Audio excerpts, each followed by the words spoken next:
Bienvenidos y bienvenidas a Lo Simple No Vale. Andrea, Jesús, ¿qué tal estáis? Hola. Bien, gracias, estupendo. Bueno, Jesús, hoy vamos a empezar por ti. Cuéntanos qué nos traes información que has sacado de Nos Sahel.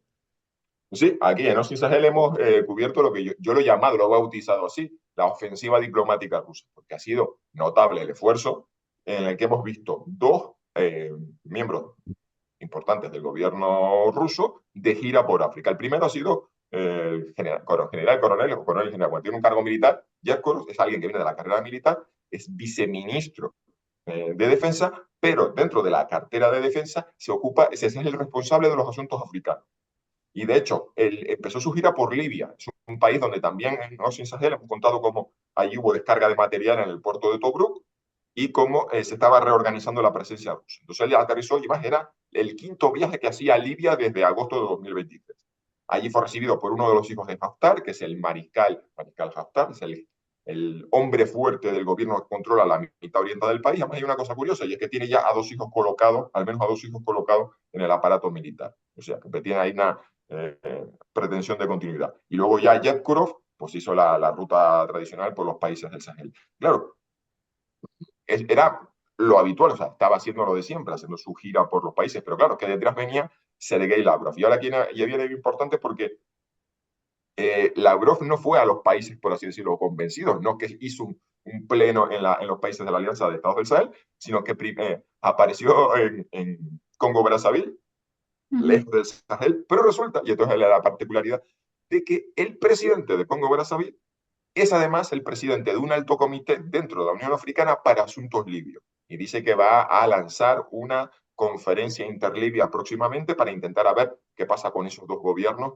El país está fracturado con dos gobiernos, ha habido un intento de gobierno de unidad, pero bueno, va con paso lento. Entonces se fue al África más alejada del Sahel, pero para tratar temas allí. Luego pasó por Guinea-Conakry. Recordemos, Guinea-Conakry es un país que está bajo una junta militar, mostró su apoyo a la junta de Níger después del golpe de Estado, se mostró contrario a la intervención de la CEDEAO, pero no se ha unido a la Alianza de Estados del Sahel. Entonces da la sensación de que Rusia fue allí como diciendo, es una junta militar, desconfía de Occidente, son algo tibios, vamos a ver si los traemos Ujú. al lado, no voy a decir al lado oscuro, pero bueno, ya me entiendo. El lado oscuro. Ya, entre otras cosas, porque además lo hemos dicho muchas veces, si uno mira el mapa de los países que forman la Alianza Estados Sahel, Mali, Níger, Burkina Faso, son tres países en salida al mar y toda su economía, o sea, todas sus exportaciones necesitan ejes, corredores comerciales. Bueno, pues ahí ya luego pasó por Burkina Faso, ahí sí que estaba en terreno amigo, le dieron la más alta condecoración civil que se concede en Burkina Faso, por cierto, que creo que fue la orden del etalón, que se la dieron también al dueño y CEO de Bayraktar, el fabricante turco de drones. Y bueno, y luego terminó en el Chad. Y en el Chad fue muy curioso porque había un pequeño grupo de estudiantes y jóvenes chadianos, bueno, ya había una asociación de antiguos alumnos estudiantes en la Unión Soviética, gente que en los años 80 estudió en la Unión Soviética y bueno, y se han juntado con los que han pasado ahora por Rusia. Había Casa Rusia, Asociación de Estudiantes de Rusos, o sea, había una serie de asociaciones de la sociedad civil rusa que, bueno, fueron capaces de reunir ahí unas pocas decenas de personas, pero estaban fuera del aeropuerto aclamando a la Bros, lo que igual demuestra que Chad, que es un país también tibio, que también tuvo su gobierno provisional, ahora ya ha pasado por un proceso electoral, en el sentido de que ya no podemos hablar de junta militar ni gobierno, pero que es un gobierno que también ha jugado a mantener un delicado equilibrio, pues, en fin, viendo a ver qué puede obtener de Occidente y de Rusia. Así que era importante que Lavrov también fuese allí a afianzar esas relaciones. Los chatianos dijeron que ellos encantados de poder comprar armamento ruso porque ellos tienen mucho heredado de la vieja Guerra Fría y mucho material ruso. También estaban hablando de la energía nuclear. Bueno, y siempre, si es que siempre, pero en cualquier país donde desembarcan los rusos, siempre vienen detrás con la industria de defensa y con la industria nuclear. Son como Rosatom y Rosoboronexport, son como la punta de lanza siempre comercial. Y luego, por supuesto, se habló en toda la agenda de todos los países, se habló de negocios, inversiones, bueno, sí, todas las cosas que siempre se habla cuando hay cumbre bilateral. Y Ujú. con esto termino porque esto fue lo importante también, es que el paso de Lavrov sirvió para invitar a los distintos líderes a la próxima cumbre ruso-africana que va a tener lugar en noviembre. Ujú. Y será, pues, ahora que hemos visto a Putin paseándose primero por Corea, ha estado en Corea del Norte y luego ha seguido por una gira asiática, lo que estamos intentando, me imagino, será, más allá de profundizar en esta relación ruso-africana, es significar que Rusia no está aislada, Ujú. sino que, mirad, por mucho esfuerzo que haga Occidente de aislarnos, de ponernos sanciones, el sur global acude a mí eh, porque soy, en fin, pues, una gran potencia y además estoy ofreciendo pues, toda una serie de una nueva era de relaciones bilaterales con países africanos fuera del marco neocolonial de los malvados países occidentales. Y ese ha sido, yo creo que el resumen de lo sucedido.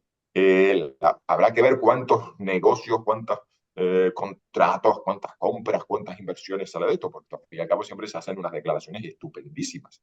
Y además, uno leyéndose los comunicados del Ministerio de Asuntos Exteriores ruso, siempre dice, el país anfitrión estaba de acuerdo con nosotros de que Occidente hasta ahora ha sido una influencia nefasta aquí con sus relaciones neocoloniales. Nosotros venimos a ofrecer un mundo multipolar y demás.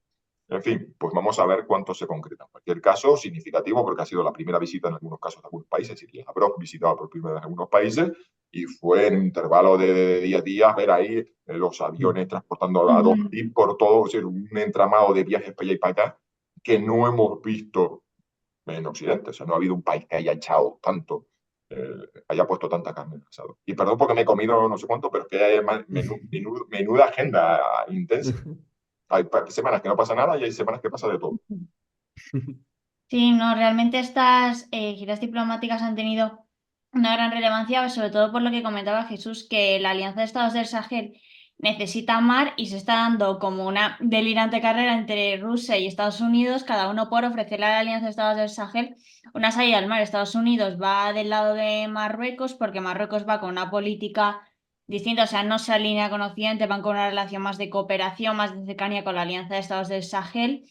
Y luego, por otro lado, también tienes a Rusia tratando de buscar eso, ese país con salida al mar. Guinea se pensaba que iba a estar en esa alianza de estados del Sahel, pero al final se acabó poniendo como más de perfil y ahí sí, o sea, es como de estas juntas militares, como la de Gabón, que ha pasado bastante desapercibida, pero que siguen estando ahí, son de enorme importancia también estratégica y sobre todo para Rusia, porque es que no han terminado de expandir su influencia porque están viendo que les está saliendo enormemente rentable. Todos esos agujeros en todas esas cosas que Occidente ha fracasado, están teniendo y lo están utilizando como esa narrativa que comentaba Jesús. Y en este punto, vemos que cada vez van a más y más y más, que iban ahora a las, a las colonias como Guinea-Bissau, a veces con Guinea Ecuatorial cada vez teniendo más relaciones de cercanía. O sea, es que no solo se quedan en la Franca África, ahora van a por las antiguas colonias portuguesas y a por las antiguas colonias españolas. Que no es que España pudiese controlar mucho en Guinea Ecuatorial, pero oye, o sea, viendo cómo ese círculo se va haciendo cada vez más y más grande, porque a Rusia, como decías, le viene enormemente bien porque en instituciones internacionales Rusia cada vez está menos sola. En Naciones Unidas tienen los votos de los países africanos y como comentaba eh, también ahora con Corea del Norte, esas fotos de Putin conduciendo y Kim Jong-un de copiloto, o sea, Rusia está consiguiendo como romper ese cerco, por así decirlo, de soledad y de sanciones que Occidente le tenía puesto y ya es una cosa que Occidente se tiene que dar cuenta que ya no es solo la comunidad internacional, no son solo Estados Unidos, Europa, Japón, Australia, etcétera. O sea, ahora ya es muy difícil poner sanciones porque si se las pones, literalmente el país va a poder sacar su comercio por otro lado. Y mira, y por cierto, hablando de lo de, bueno, esto me da paso a lo de los corredores, porque es que más, curiosamente todas las noticias que tienen que ver con la Alianza de Estados de Sahel siempre aparece. Hace poco publicamos en Osin Sahel sobre la llegada de nuevo material militar a Burkina Faso y venía de Ghana. O sea, el convoy había salido de Ghana y habían estado pues, Ujú. alguien grabándolo con una cámara. Ahora tenemos el culebrón del petróleo de Níger. Que claro, ¿cómo sacas el petróleo de Níger? Pues por un oleoducto que va hacia Benín. Y había habido tiranteses porque Benín había estado muy del lado o sea, estaba dentro del núcleo duro de países de la CDAO que estaban absolutamente en contra del golpe de Estado o sea, del gobierno de la Junta Militar que había surgido en el golpe de Estado el 26 de julio de 2023. Y de esas tirantes estaban que no querían dejar salir el petróleo. Bueno, pues ahora cuando ya ha empezado el petróleo, ha aparecido un grupo rebelde contrario a la Junta que quizá ha grabado haciendo un sabotaje al oleoducto de Níger, que eso sí lo sacaremos la próxima semana. Por eso digo, hay semanas en que no pasa nada y cuando hay otras semanas que nos atropella la realidad, sino los acontecimientos. Entonces ya estoy adelantando con esto cuál será uno de los temas que quizás abordemos la próxima vez, porque es un auténtico culebrón, porque además ese petróleo está siendo explotado por China. Así que, y esto nos lleva ya a un planteamiento de que China ha sido siempre el gigante benévolo, ese simpático sopanda que viene a hacer inversiones en África y a comprar recursos, pero ahora la pregunta es, ¿te vuelan un oleoducto? Y ahí ya veremos qué va a pasar, es decir, en el sentido de que pues que China se va a subir las mangas y va a decir, bueno, señores, vamos a ofrecerles a ustedes asesoramiento militar, vamos a desplegar empresas militares privadas, porque fíjense, Rusia ha desplegado Wagner, estamos teniendo noticias de la aparición de Sadat, una empresa militar turca, por supuesto Bancroft, la empresa estadounidense, ya la habíamos cubierto también en Ocean Sahel, entonces aquí solo le falta a los chinos a posicionarse, es decir, oye, tenéis muchas inversiones, tenéis muchos intereses, ¿realmente vais a conseguir siempre estar de perfil cuando empiezan a silbar las balas y no implicarse en ello? Pues entonces, Diego, ahora la gran incógnita es qué va a pasar con ese corredor, porque claro, hemos hablado de los corredores, sí, Marruecos también, no, la salida a través de Mali, pero no olvidemos que las insurgencias en el Sahel siguen controlando cada vez más terreno y esto nos lleva a, yo creo que es hora de empezar a hablar de lo que ha pasado en Burkina Faso, ¿no? Que ha habido hace poco otro avance del yihadismo y la matanza, y hay una incertidumbre tremenda de qué está pasando en los corredores del poder, porque esto lo he repetido, yo creo que los que no, han visto Lo Simple No Vale y me han visto hablar a mí en las últimas o sea, cientos de veces diciendo siempre la misma frase.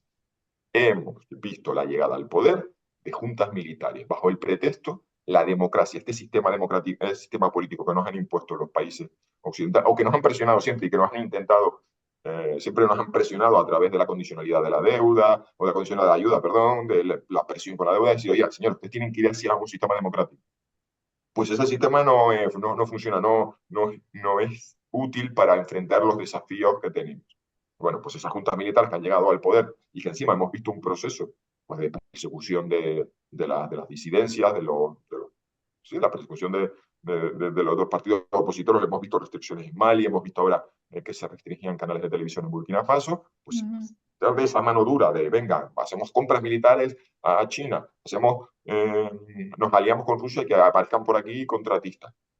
No está sirviendo. Es decir, ni siquiera ese argumento de podrás criticar a la Junta Militar de Mali, Burkina Faso y Níger, pero les tienes que reconocer que han ido recuperando soberanía, territorio, y claro, eso empieza a generar dudas dentro de la propia Junta y habrá gente diciendo, ya, a lo mejor no tenemos el líder más eficaz, a lo mejor no estamos llevando a cabo la estrategia más adecuada, a lo mejor nuestros aliados no son los más convenientes.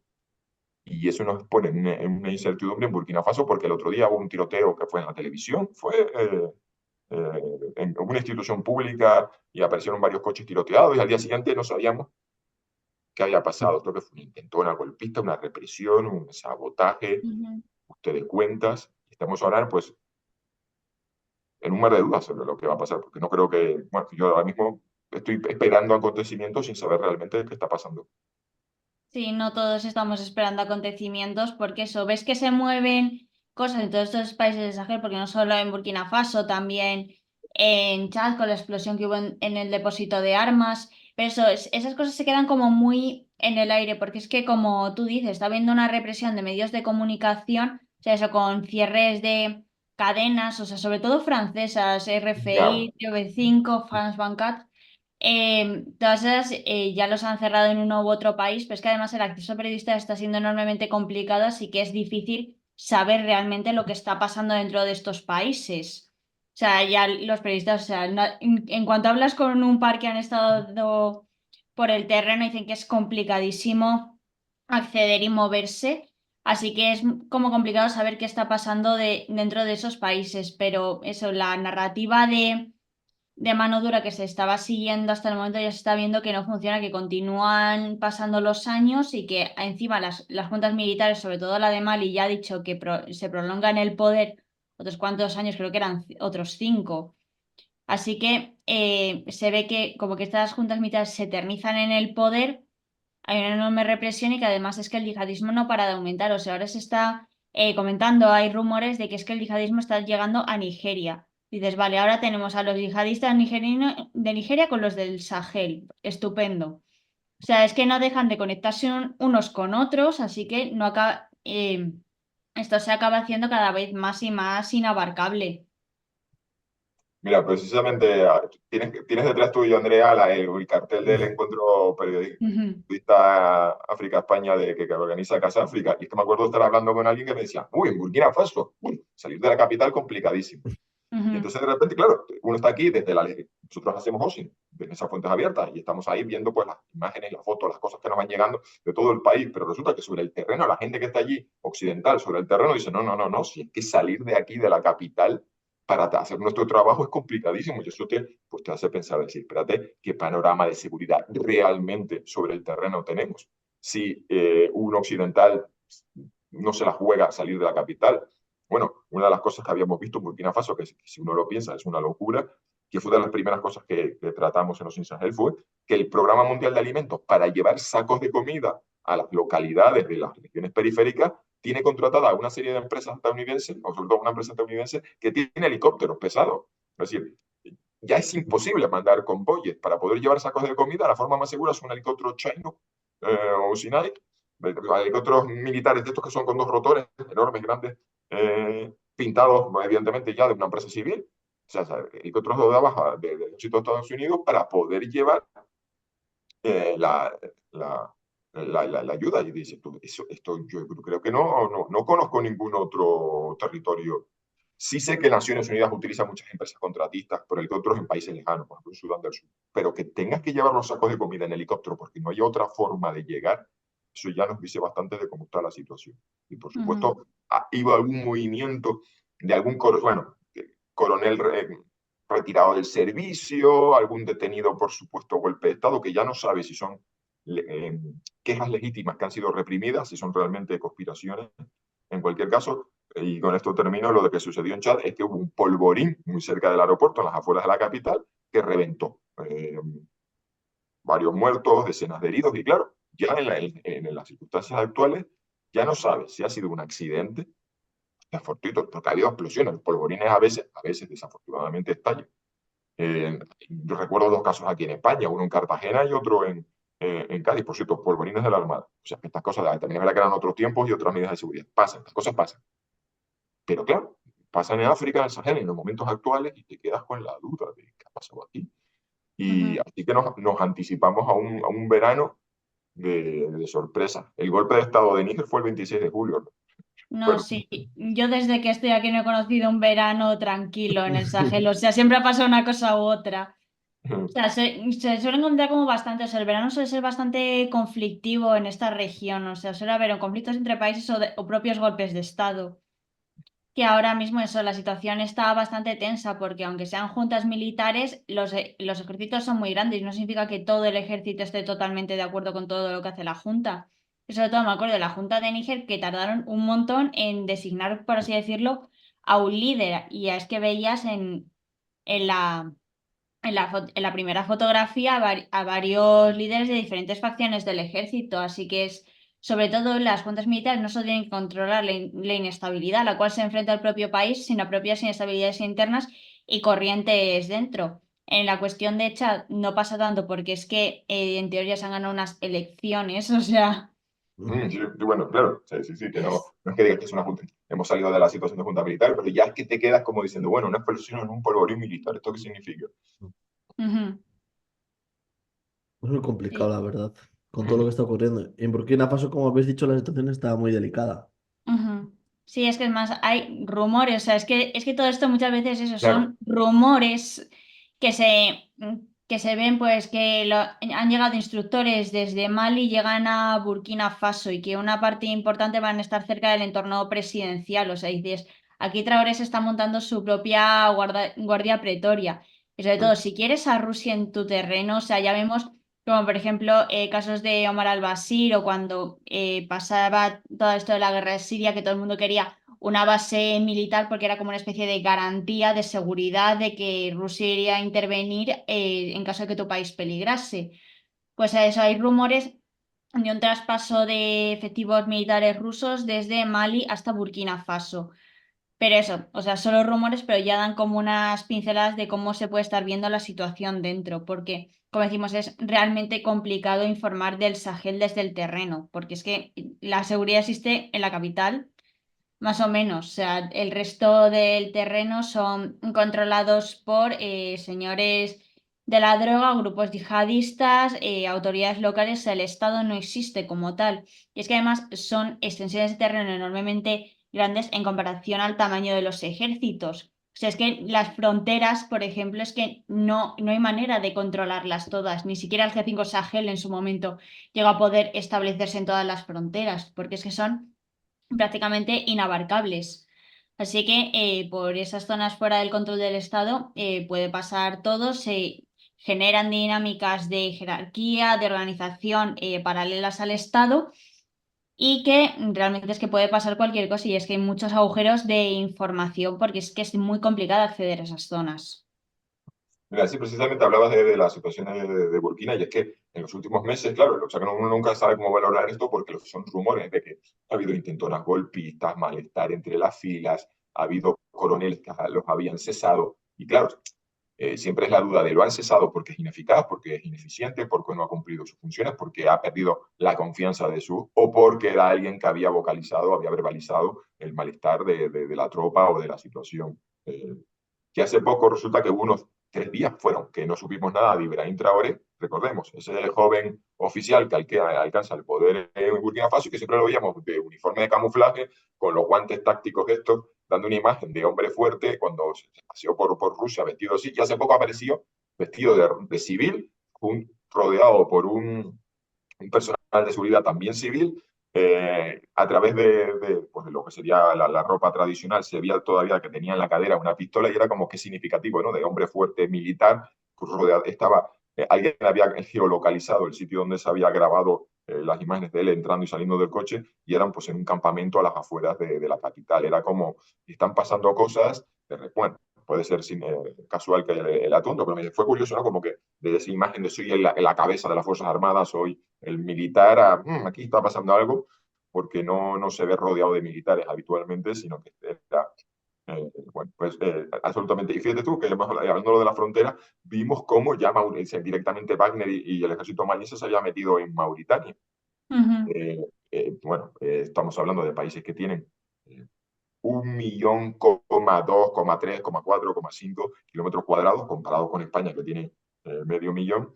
Y el pasado día 10, y esto también, esto es la última cosa que hemos contado en Sahel, y fue para mí ya también muy significativo, que, a ver, hemos tenido una crisis en la frontera entre Mali y Mauritania, y yo no creo que los tiempos nos den para pensar que el gobierno mauritano ha reaccionado a esta crisis. Pero resulta que el presidente de Mauritania aparece en un cuartel del día 10 para ver la presentación de material militar. Y es la clase de material militar que uno pensaría que no está pensado para luchar contra insurgencias, sino contra otro país. Me explico. Es decir, apareció el presidente de Mauritania y presentaron misiles antiaéreos. Claro, si tú dices, si tu problema son las insurgencias yihadistas, tú pensarías que habría toda una serie de materiales militares para luchar contra una guerrilla, pero si tú te compras misiles antiaéreos, ¿en qué estás pensando? Aviones, helicópteros y drones. ¿Y quién tiene eso? Pues otro ejército. Es decir, aparte de los ejercicios militares que Mauritania llevó a cabo en la frontera con Mali, pues ahora yo digo, lo que pasa es que claro, a mí no me salen las cuentas de que el gobierno mauritano ya haya colgado el teléfono y le haya dicho a China, mándame todo lo que tienes, porque esas cosas no funcionan así, porque suelen haber unos tiempos. A no ser que China tuviese allí un stock y lo hayan pintado con color arena y lo hayan mandado rápidamente. A veces sucede. Por ejemplo, conozco el caso, hay un astillero holandés, que ellos fabrican barcos, los guardan ahí en un almacén y si tú los llamas y dices, oye, necesito un patrullero pequeño, te lo pintan sobre la marcha. Es decir, que esas cosas sí pasan, hay fabricantes que tienen esto, pero es como raro. Y también han comprado misiles anticarro, o sea, unos blindados chinos con una torre que se eleva y se guarda en la parte de atrás y que dispara misiles de largo alcance anticarro. Y fue como decir, esta no es la clase de compra de material que tú haces pensando en luchar contra Al Qaeda o contra el Estado Islámico. Si tú compras esto, es porque piensas que otro ejército va a plantar blindados en tu frontera y tú quieres contrarrestar. Y por cierto, han comprado drones también con capacidad de ataque y bueno, ya han comprado blindados y otras cosas. Pero fue como significativo decir, ¿qué ha pasado aquí? Mauritania, un país extremadamente pobre que ha vivido siempre al margen de todos los conflictos del Sahel, porque no ha sido, muy al comienzo de la existencia de Al-Qaeda en el Magreb Islámico, fueron víctimas, hubo en el norte del país, más pegado a la frontera con Argelia, y luego no ha habido esa historia de insurgencia como hay en el núcleo de la frontera entre Mali, Níger y Burkina Faso. Además, el movimiento de los yihadistas ha sido presionar hacia el sur, hacia los países, esto lo hemos contado aquí muchas veces, están presionando hacia el sur, y ahora, como ha contado Andrea, parece que empieza a haber un desplazamiento para intentar conectar con todo ese foco de yihadismo que hay en torno al lago Chad. Y creo de Mauritania me ha parecido muy significativo porque, claro, son estas compras de armas que analizamos en OCESAL y tú dices, ¿qué significa que Mauritania se quiera defender de aviones de los países vecinos y comprar misiles anticarro como si se fuese a enfrentar a otro país que tiene blindado? Porque si se fuesen a enfrentar a una guerrilla, a una insurgencia, al terrorismo, estarían comprando muchísimo más de otro tipo de armamento. Y bueno, esto ha sido una nota de simplemente la tensión esta de Mauritania-Mali. Y nada,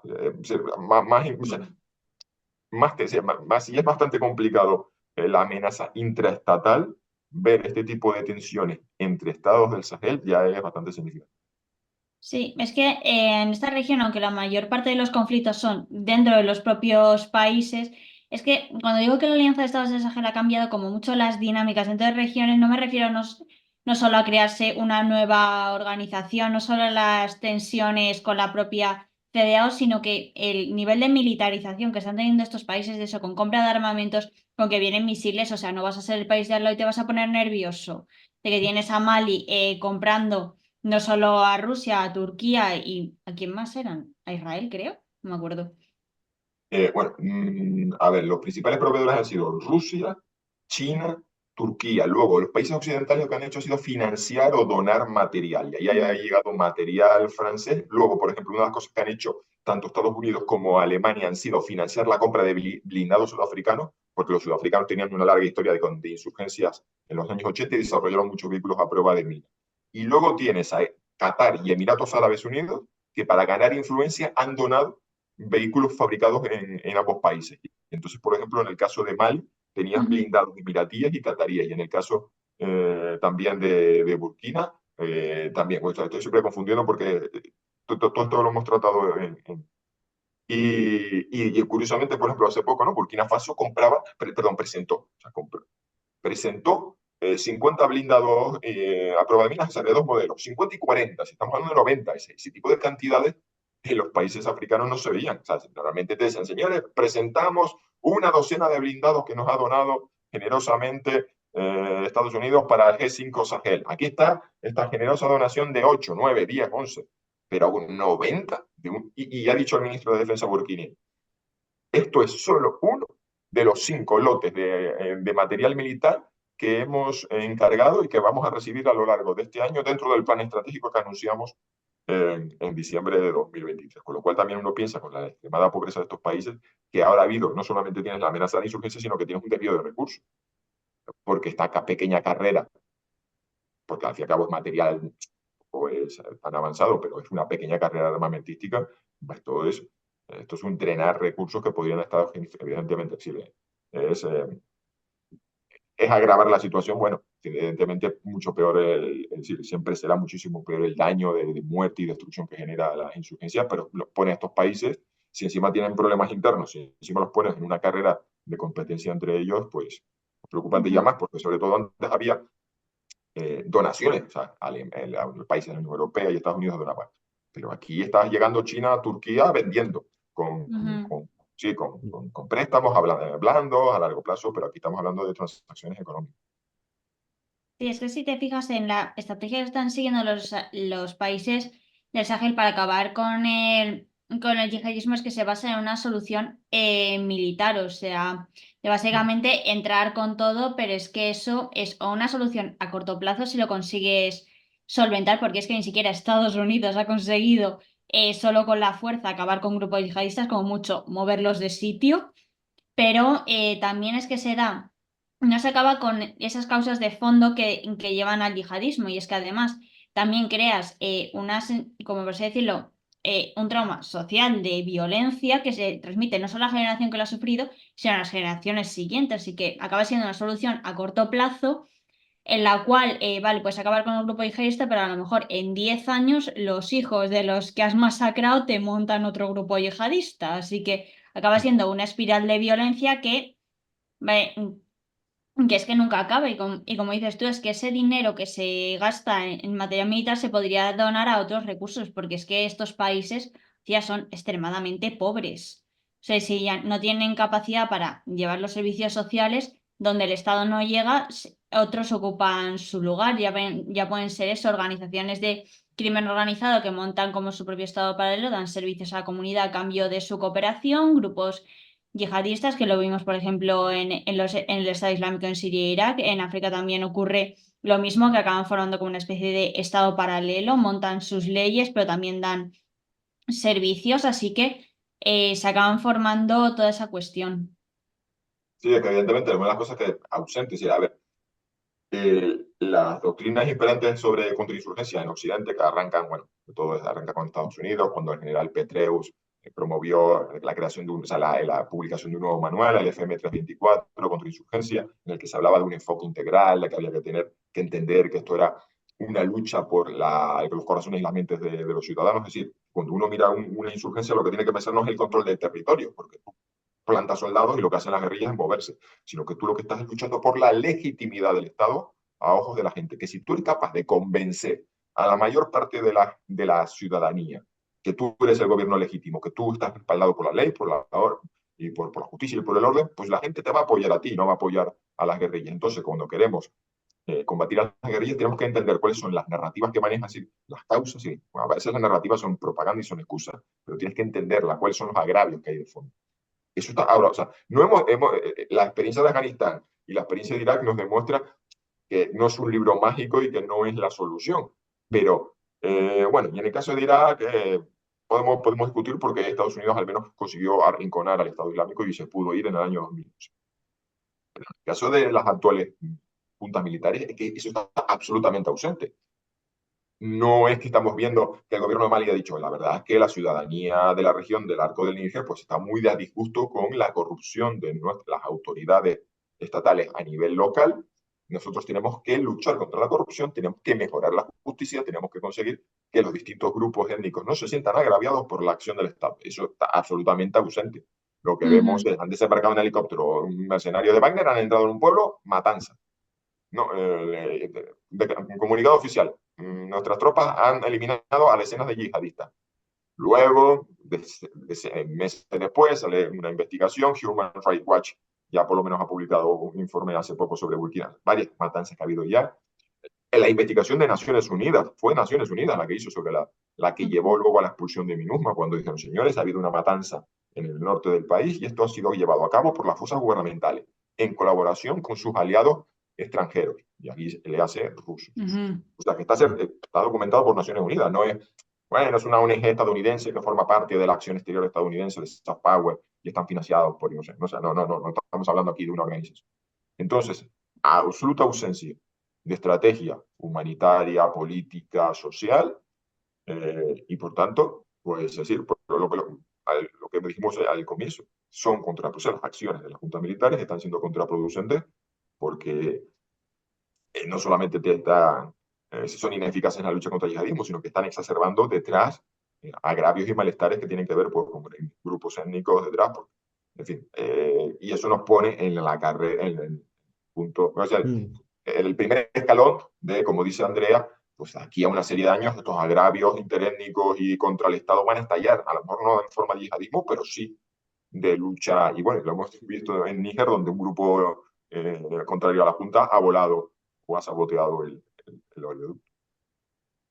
Sí, no, es que realmente estas tensiones interétnicas de este malestar contra el Estado es de lo que básicamente también se nutren los propios grupos yihadistas, porque una cosa que hay que entender es que los yihadistas se hablan muchas veces como algo como etéreo, abstracto, pero es que es gente del lugar. O sea, es gente que está metida en las relaciones sociales de la zona O sea, porque es que los grupos yihadistas consiguieron, sobre todo en el norte de Mali, que fue donde empezaron, consiguieron meterse mucho en el tejido social del entorno a base de matrimonios, relaciones de cooperación con los jefes locales.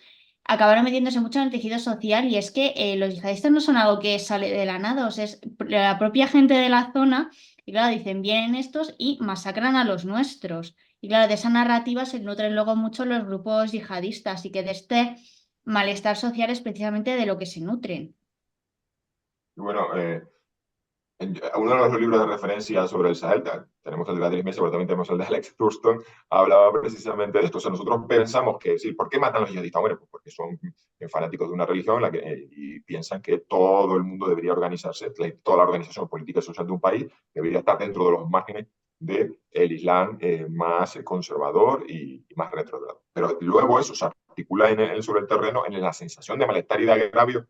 Muchos grupos contra la administración central y por eso luego, donde llegan los yihadistas, esto, vemos que luego hay una gobernanza paralela, en el sentido de que son capaces de pues, impartir justicia y esto lo hemos visto repetidamente. Esto lo vimos en el Afganistán del 94, lo vimos en la Somalia también con Al-Shabaab, es decir, el auge de algunos grupos islamistas vienen porque lo primero que hacen es imponer ley y orden en un sitio donde hay anarquía, o dos, son una alternativa que la gente dice, no, es que cuando hay un agravio entre dos vecinos por un problema de rebaño, vamos a hablar con los yihadistas porque, para que hagan de jueces, porque son más justos y ecuánimos en sus decisiones que en un tribunal convencional, porque si tú vas a un tribunal convencional, el funcionario te va a pedir, el magistrado te va a pedir dinero por detrás.